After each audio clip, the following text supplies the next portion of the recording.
자, 우리는 성령이 임하시면 권능을 받고 가까운 데서 멀리까지 하나님 나라가 전파되는 기록인 사도행전을 우리가 살펴보고 있습니다. 오늘은 3장의 말씀을 통해서 구걸로 생전을 이어가는 나면서부터 못 걷게 된 사람이 예수 이름으로 고침을 받는 그 장면들을 본문을 우리가 살펴보게 됩니다.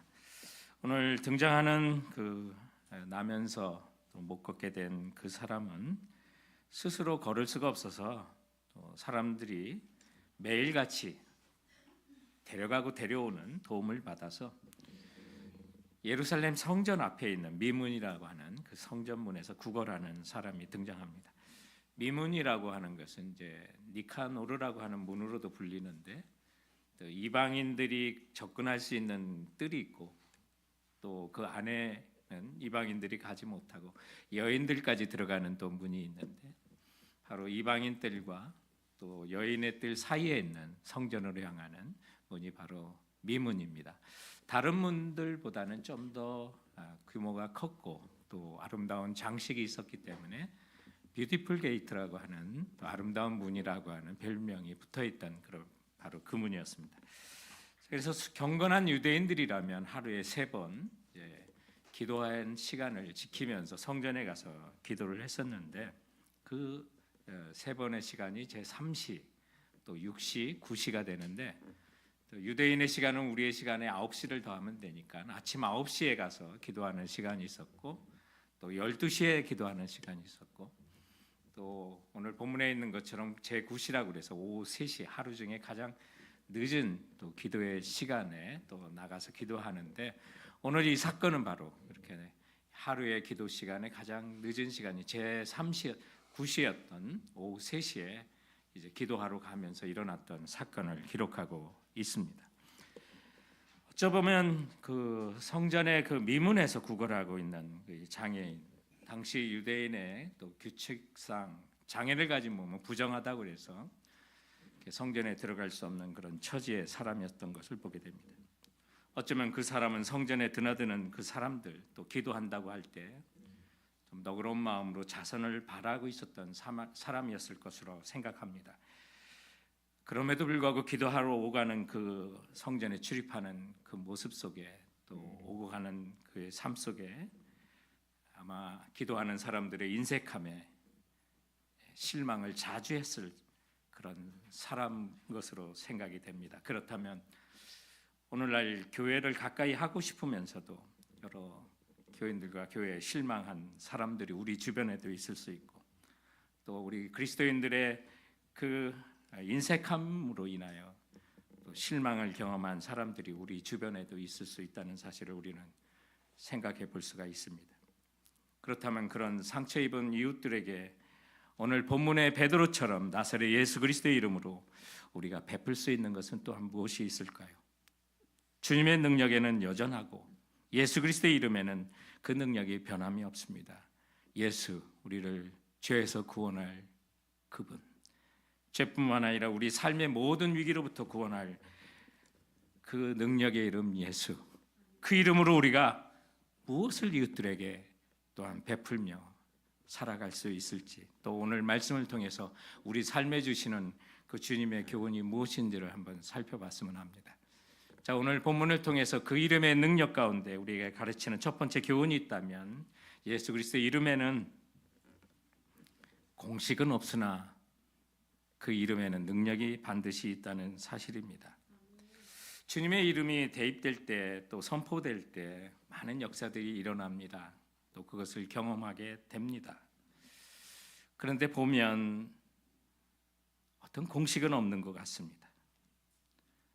항상 기도하고 바라는 것은 주님께서 최선으로 또 가장 좋은 것으로 그 예수 이름으로 기도하고 간구할 때 반드시 그 능력과 역사는 나타난다는 것을 우리가 알 뿐입니다.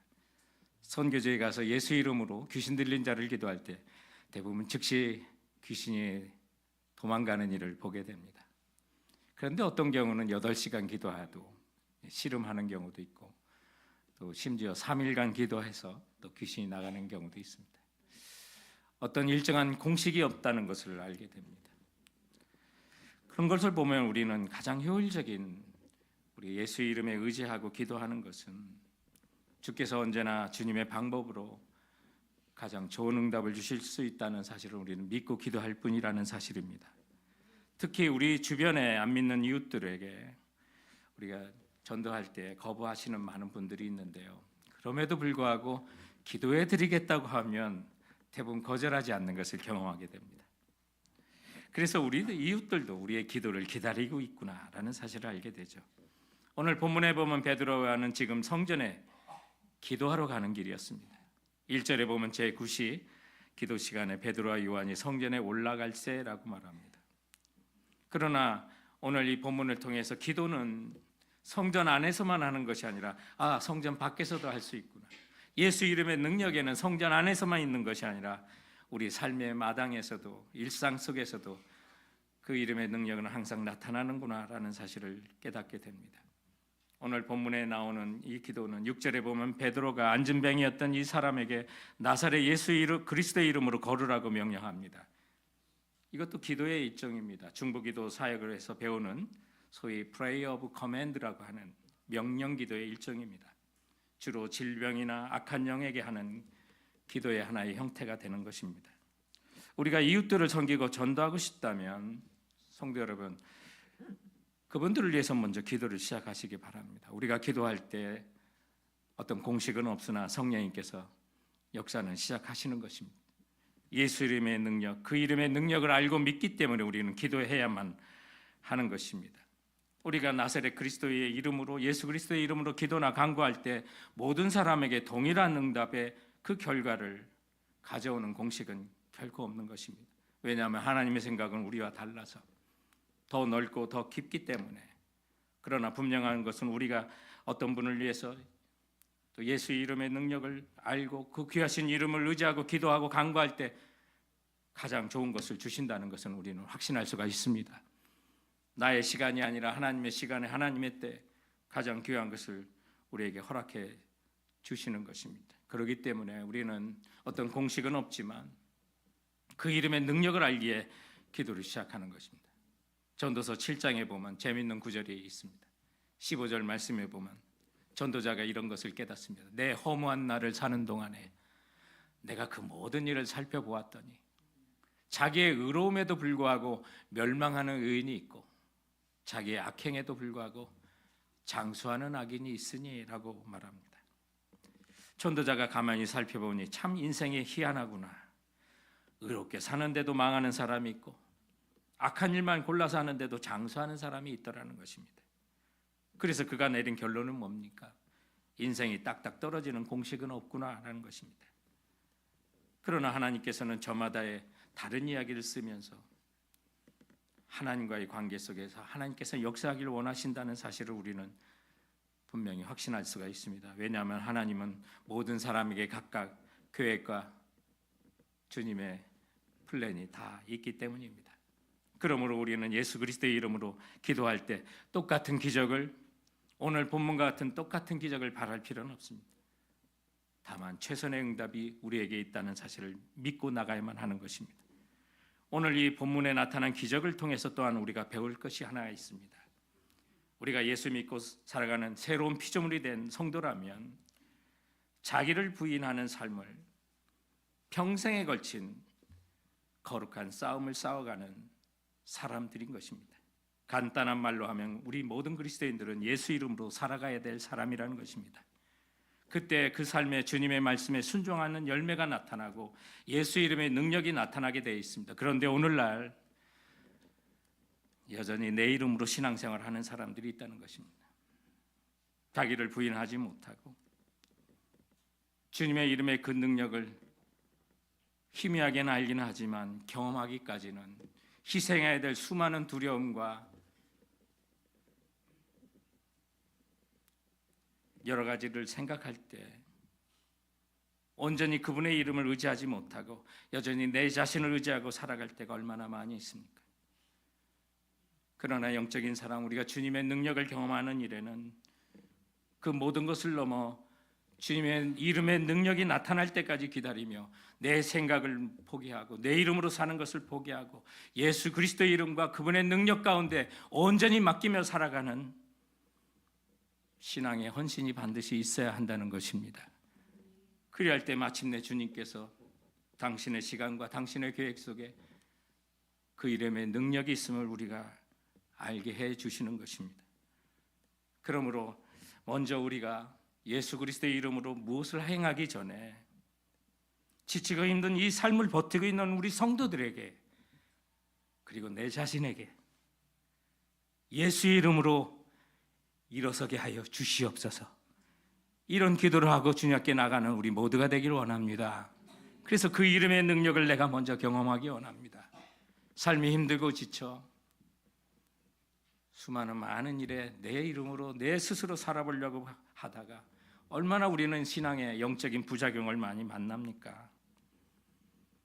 그렇기 때문에 진실로 하나님을 경험하지 못하고 살아가는 우리에게 주여 당신의 이름의 능력을 믿사오니 내 의지와 내 생각으로 사는 것이 아니라 주님의 이름을 믿고 살아가는 우리 모두가 되기를 원합니다.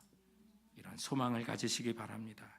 성도는 매사에 자신의 이름으로 사는 자가 아니라 자기를 부인하고 예수 이름으로 사는 자가 성도입니다. 그 이름의 능력을 사모하며 주님의 말씀에 순종의 길을 걸어가시는 우리 성도들 되시길 주님의 이름으로 축원드립니다. 오늘 말씀을 통해서 그 이름의 능력은 성도 여러분 복음이 필요한 이웃을 주목하게 한다는 것입니다. 2절에 보면 나면서부터 걷지 못한 이 사람이 날마다 친구들의 도움으로 성전의 민문에 나와 구걸하던 사람이었습니다. 그렇다면 베드로와 요한이 평소에도 기도하는 그 걸음을 성전에 가서 했다면 분명히 했을 것인데 아마 전에도 만났던 목격했던 사람이었을 것입니다. 그런데 이날 이 사람이 특별한 마음으로 주목하며 바라본 것입니다. 그래서 4절에 보면 베드로가 요한과 더불어 주목하여라고 그렇게 말합니다. 그 원어를 단어를 공부해 보면 시선을 고정해서 붙잡아 두고 바라보는 그런 뜻을 갖고 있습니다. 한마디로 말하면 고통을 넘어 그 원인을 바라볼 수 있는 안목입니다. 그 장애인의 신음을 넘어 그의 아픔을 바라볼 수 있는 눈으로 바라본 것입니다. 베드로와 요한이 평소에도 기도하는 걸음을 걸었던 사람이라면 근데 왜 그날 그렇게 주목하여 볼 수 있었을까? 변한 것이 있다면 하나입니다. 오늘 본문 앞에 있는 사도행전 2장에 성령이 임하셨습니다. 그리고 그 성령이 각 사람에게 임하였고 거룩한 영에게 인도받았다는 사실을 우리는 사도행전 2장을 통해서 분명히 알 수 있습니다. 그리고 그 거룩한 영에 힘입어서 살아갈 때 성도 여러분 우리가 일상 속에 그냥 지나쳤던 사람들이 보이기 시작한다는 것입니다. 우리가 세상과 물질에 취해 살다 보면 사람도 안 보입니다. 돈만 보이는 겁니다. 그게 세상입니다. 그런데 예수의 영이신 거룩하신 성령에 함께 그분께서 나를 인도하시고 내 마음과 함께 하시고 충만을 주시면 사람이 보이되 그 사람의 아픔도 보이는 거예요. 어떤 선교사님들이 또 고아와 어려운 환경을 얘기할 때도 그냥 스쳐 지나갈 수 있습니다. 그러나 성령이 충만한 사람에게는 그 음성이 그 소리가 다르게 들립니다. 그 고통의 아픔이 보이는 거예요. 오늘 2장과 3장의 차이가 바로 그것입니다. 저들은 성령이 임하고 권능을 받은 후에 주님 앞에 기도하러 가는데 날마다 와 있는 그 사람이 그저 평소 같으면 몇 편을 주고 지나쳤을 그 걸음이 다르게 보이는 것입니다. 그래서 그 아픔이 보이고 그 돈 몇 푼보다 더 귀한 예수 그리스도를 전할 생각을 하게 되는 것입니다. 사랑하는 성도 여러분, 정말 우리가 성령 충만하여 이웃을 살펴봤으면 좋겠습니다. 왜 우리가 그리스도인들이 세상 가운데 손가락질을 받습니까? 똑같이 세상에 취해서 물질에 취해서 무인에 사람이 보이잖아요. 직분에 취하고 정말 승진에 취하고 수많은 일에 우리는 취하면서 사람을 지나칠 때가 있어요. 생명보다 귀한 것이 무엇이 있습니까? 영혼보다 귀한 것이 무엇이 있습니까? 그러나 성령의 충만을 보면 사람이 보이기 시작하는 거 아닙니까? 그 아픔과 고통을 당한 사람이 그 마음 깊은 곳에 있는 그 신혼까지도 볼 수 있는 거, 바로 그것이 오늘 성령 충만하여 베드로가 요한과 더불어 그 사람을 주목했던 바로 그 시야입니다. 그럴 때 우리가 선도 행할 수 있는 거고 착한 행실과 함께 주 예수 그리스도의 은혜의 복음도 전할 수가 있게 되는 것입니다. 오늘 베드로와 요한이 결코 나면서 걷지 못하는 이 사람을 고치게 한 뒤에 자기 이름이 높아진 건 결코 아닙니다. 성령으로 인해서 모든 일을 한 거예요. 그래서 고침받은 사람은 하나님을 찬송하게 되었고, 오늘 11절 이하에 보면 그 모든 결과가 자신의 이름과 자신의 명예를 높이는 것이 아니라 20절에 보면 또 주께서 너희를 위하여 예정하신 그리스도 예수, 곧 그 예수를 바라보게 하는, 주님의 이름을 증거하는, 주께 영광을 돌리는 그 결과를 낳았던 것을 통해서 볼 때, 성도 여러분, 이건 성령 충만으로 이루어진 일이라는 사실을 우리가 확신할 수 있게 되는 것입니다. 그러므로 우리가 평소에 착한 기도의 삶과 성실한 행실로 우리 이웃들을 볼 수 있는 그런 안목을 가질 필요가 있는 것입니다. 평소에 선을 행해야지 악을 행하다가 복음에 전해서 만회하려고, 한 방에 만회하려고 생각하지 마세요. 마태복음 5장 16절에 보면 그들로 너희 착한 행실을 보고 하늘에 계신 너희 아버지께 영광을 돌리게 하라고 말씀합니다. 평소에 악을 행하는 사람이, 악한 행실만 하는 사람이 나를 주목한다면 여러분은 마음이 어떻습니까? 겁나는 겁니다. 제가 또 무슨 일을 할지 몰라요. 그러나 평소에 행실이 정말 선한 행실하는 사람이 나를 주목한다면 기대가 되는 거예요. 소통이라는 주제로 대한민국의 가장 인기 있는 강사 중에 한 분인 우리 김창옥 아카데미의 대표이신 김창옥께서 정말 여러 회사들도 기업들도 가면서 강연도 많이 하시는 분인데, 이분이 한 번은요 담배 인상 공사에 가서 강연을 하셨어요. 그런데 담배 인상 공사에 가서 강연을 하기 위해서 강사 대기실에 있는데 그게 붙어 있는 표에 이분이 그만 폭스를 터뜨리고 말았다고 그래요. 그 표가 뭔지 아십니까? 담배로 버린 몸 인삼으로 회복하자 했답니다.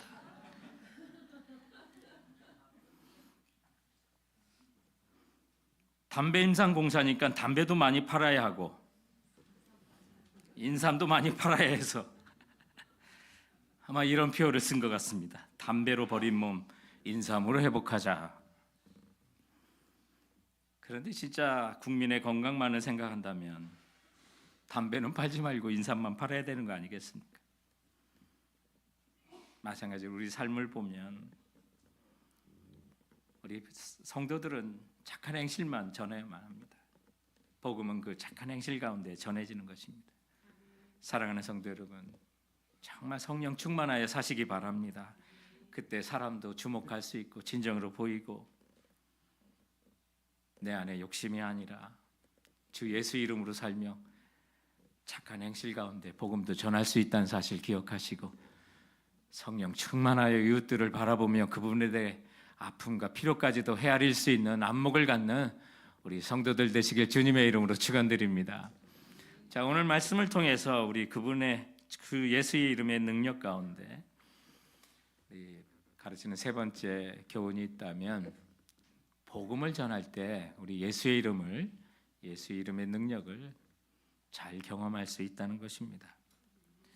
자, 우리가 예수의 이름의 능력이 있다고 하지만 그것을 경험하는 일은 요원할 때가 많이 있습니다. 그런데 그 이름의 능력이 있다는 사실을 우리가 언제 알 수 있냐?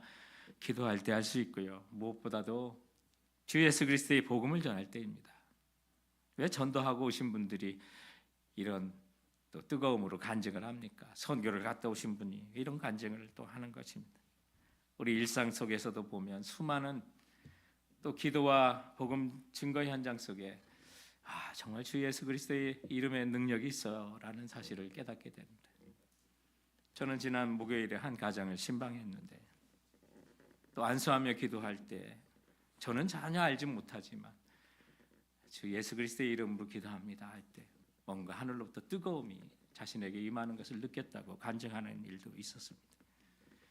여러분, 그렇습니다. 그때만이 아니라 오늘날도 보면 주님께서는 이 모양 저 모양으로 예수 그리스도의 이름의 능력을 경험할 수 있도록 인도해 주시는 것입니다. 오늘 본문에 보면 사도 베드로와 요한은 늘 성전 미문에 앉아 돈을 구걸하는 사람에게 정말 얼마 적선할 수도 있었지만 이렇게 성령 충만했던 베드로는 그날만은 이 장애인이 물질과 돈 이상의 그리스도가 진정으로 필요한 사람이라는 것을 확신하게 된 것입니다.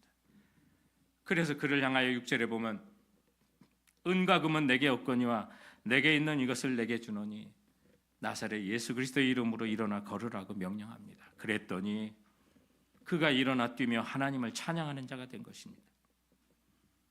사실 교회가 세상을 향해 줄 수 있는 가장 위대한 선물이 있다면 그것은 바로 예수 그리스도이신 것입니다. 그래서 예수 그리스도의 천국 복음을 전하는 것은 예수님이 예수를 믿는 모든 믿는 자에게 주께서 주신 지상 명령이고 또 교회의 최우선적인 사명이 되는 것입니다.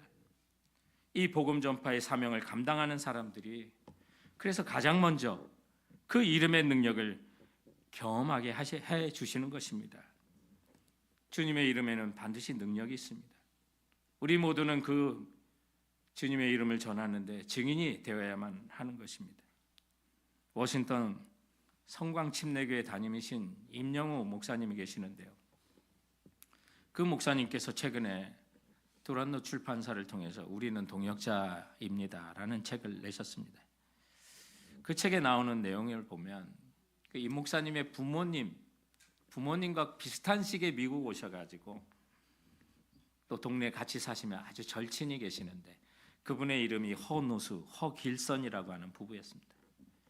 그래서 이 목사님의 어머니와 아주 친분이 두터운 관계에 있는데 이 허씨 부부는 사업에 성공해서 아주 큰 집을 가지고 계시고 또 좋은 차를 타는 소위 아메리칸 드림을 이룬 분이었습니다. 그분에게도 이제 아픔이 있어서 그분의 자녀가 학교에서 문제를 일으켰을 때 임영우 목사님이 가셔서 통역을 좀 해주시면서 일처리를 도와줘서 또 친분을 또 쌓았던 적이 있었는데 그럼에도 불구하고 이 허씨 부부는 열렬한 남녀 호랑개교라고 하는 그 종교를 믿는 신자였습니다. 그래서 임 목사님이 전도를 하면 이 허씨 부부가 정색을 하면서 남녀 호랑개교야말로 참된 종교니까 우리 앞에서는 다른 종교 이야기는 절대 하지 말라고 딱 잘라 거절을 했답니다. 그 이후에 그런 거절을 몇 번 당하고 보니까 자연스럽게 그 집과 멀어지게 되고 또 신경을 안 쓰게 되는데 어느 날 이 허씨 부부의 그 남편이 폐암이 걸리고 만 겁니다. 그런데 임 목사님 어머니께서 폐암으로 죽게 된 그 허씨를 찾아가서 너가 좀 기도해 줬으면 좋겠다라고 권하는 거예요. 암세포가 심장에까지 전이되어 얼마 살지 못할 것 같다고 하면서 그런데 이 목사님은 교회 일도 바쁜 것도 있지만 몇 번 전도했다가 거절당한 기억에 가기 싫다고 어머니께 말씀드렸답니다. 다음은 책에 있는 내용을 그대로 여러분께 읽어드립니다. 어머니는 내 소원이니 한 번만 가서 기도해 다오라고 간곡히 부탁을 했다. 하는 수 없이 아내와 함께 밤늦은 시간에 허씨가 입원해 있는 병원에 갔다. 안병동의 독방에 누워있는 허씨 얼굴은 고무 풍선처럼 퉁퉁 부어 예전의 모습을 찾아볼 수 없었다. 게다가 목에 호스를 달고 온몸에 주사바늘을 꽂고 있었다. 그런 허씨가 우리를 보자 숨 쉬는 게 너무 힘들어 제발 숨 좀 잘 쉬게 해주소라고 말했다. 기도에 앞서 예수님이 우리 죄를 대신하여 십자가에 못 박히신 것과 예수를 믿어야 죄사함 받고 영생 얻는다는 말씀을 전했다. 막다른 골목에 다다른 허씨는 영적 기도를 따라하며 적극적인 의지를 보였지만 부인은 여전히 냉랭했다. 구석진 자리에서 팔짱을 끼고 지켜보는 부인에게 아주머니도 남편과 같이 예수님을 믿으셔야지요 라고 하자 우리 남편이 살아야 믿지 안 그러면 내가 뭐하러 믿겠노? 라고 했다. 그 모습이 너무 안타까워 눈물을 흘리며 하나님 이 가정에 하나님의 살아계심을 보여주세요 라고 간절히 기도했다. 1시간 정도 기도한 후 집으로 돌아왔다. 다음 날 새벽 기도에 가려고 하는데 갑자기 전화벨이 울렸다. 허씨의 부인이 흥분한 목소리로 외쳤다. 기적이 일어났어요. 새벽에 자는데 이상한 소리가 나서 깨어보니 남편이 일어나 병실에서 쿵쿵 뛰며 이제 살 것 같다라고 좋아하는 겁니다. 그러면서 허씨가 환상 속에 본 장면을 자세하게 들려주었다. 기도받은 그날 밤 흰옷 입은 사람이 허씨 가슴에 손을 쑥 넣더니 손바닥 크기의 피 묻은 살덩이를 3개나 꺼내 스테인리스 그릇에 던졌다고 한다. 그 순간 숨이 탁 트인 허씨가 벌떡 일어나 스스로 치료 보조 기구들을 뽑아낸 뒤 병실을 뛰어다녔다고 한다. 그 소리에 자고 있던 자신이 놀라서 깨어났다며 흥분한 목소리로 말했다. 숨이 가빠 너무나 답답했던 남편이 펄쩍펄쩍 뛰며 너무 시원하다. 이리 놀라운 일이 어떻게 있을 수 있노 하며 기뻐하고 있어요. 병원으로 달려가 보니 풍선처럼 부었던 허씨의 얼굴이 정상으로 돌아와 있었다. 며칠간 병원에서 정밀 검사를 한 끝에 암세포가 완전히 사라졌다는 판정을 받았다. 기적이 일어나면서 허씨는 병원에서 미라클맨으로 불리게 되었다. 허씨 부부는 태어난 그 주일부터 우리 교회에 출석했다. 허씨 부부는 함께 열심히 전도하며 외친다. 여러분, 생명의 길이 하나님께 있습니다. 다 죽었단 살아난 저를 보세요. 두 분은 그렇게 즐기던 골프도 뒤로 하고 틈만 나면 한인 마켓을 중심으로 전도하는 일에 온 힘을 쏟는다. 성도 여러분, 주님의 이름을 의지하며 우리도 복음 전파의 순종의 길을 걸었으면 합니다. 우리에게도 하나님이 예비하신 또 다른 기적의 스토리가 예비되어 있다는 사실을 믿으시기 바랍니다. 중세교회는 부자가 되어 돈은 있었지만 전도를 안 하는 교회였습니다. 교황의 유명한 신학자였던 토마스 아퀴나스를 불러서 성당 안에 있는 화려한 금으로 치장된 성당을 보여주며 은과 금은 내게 없거니와 하는 말은 이제 우리가 못하겠구먼이라고 하자 토마스는 이렇게 말했습니다. 그래서 이제 우리는 예수 그리스도의 이름으로 일어나 걸어라는 소리도 못하게 되었군요 라고 외쳤습니다. 성도 여러분, 그리스도인들에게 예수 믿는 자들에게 은과 금은 없어도 됩니다. 그러나 우리에게 꼭 있어야 할 것이 반드시 필요합니다. 그것은 예수 이름으로 살아가는 것입니다. 그리고 그리스도를 향한 사랑과 복음이 필요한 사람을 주목할 수 있는 그 성령 충만한 마음, 그리고 예수 그리스도의 이름과 능력을, 그 권세를 믿으며 행동하는 우리의 착한 행실은 우리 모두에게 반드시 필요할 줄 믿으셔야만 하는 것입니다. 오늘도 그 예수 그리스도의 이름과 함께 삶의 현장으로 떠나실 수 있는 우리 모든 성도들이 되길 주님의 이름으로 축원드립니다. 우리 이 시간 눈을 감고 한번 조용히 기도하면서